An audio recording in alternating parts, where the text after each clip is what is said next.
అనగనగా ఒకరోజు ఒక నక్క పులి చంపి పాడేసిన జంతువులను తింటూ ఉంటుంది. అలా తింటూ ఉండగా ఆ నక్క నోట్లో ఒక ఎముక ఇరుక్కుంటుంది. అలా ఇరుక్కోగానే దానిని తీయడానికి ఎంత ప్రయత్నించినా ఆ ఎముక ఎల్లదు. అప్పుడు ఆ నక్కకి ఏం చెయ్యాలో అర్థం కాలేదు. అప్పుడు అటుగా వెళుతున్న ఒక కొంగని పిలుస్తుంది. పిలిచి, నా నోట్లో ఎముక ఇరుక్కుంది, కొంచెం తీసి పెట్టవా అని అడుగుతుంది. అప్పుడు ఆ కొంగ అలా అడగ్గానే అప్పుడు కొంగ, తీస్తాను, కానీ తీస్తే నాకేమి వస్తుంది అని అడుగుతుంది.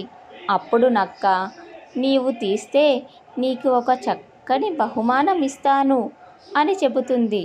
అప్పుడు ఆ కొంగ ఆ బహుమానానికి ఆశపడి సరే తీస్తాను అని చెప్పి నోట్లో నుండి ఎముకను తీసేస్తుంది. అలా తీయగానే నక్క అక్కడి నుండి మెల్లిగా వెళ్ళిపోతుంది.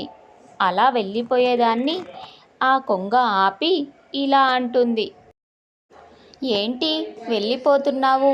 నీ నోట్లో నుండి ఎముకను తీస్తే నాకు ఒక బహుమానం ఇస్తాను అని చెప్పావు కదా అని అడగ్గానే నక్క ఇలా అంటుంది, ఏం బహుమానం? ఏమీ లేదు. నా నోట్లో నీవు నోరు పెట్టినా నేను నిన్ను ఏమీ చెయ్యకుండా వదిలివేశాను.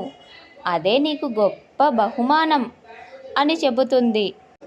అలా చెప్పగానే కొంగ ఇలా అనుకుంటుంది, ఎంత కష్టపడి తీశాను, ఆ నక్కకి కొంచెం కూడా కృతజ్ఞతాభావం అనేదే లేదు అని చెప్పి అక్కడి నుండి వెళ్ళిపోతుంది.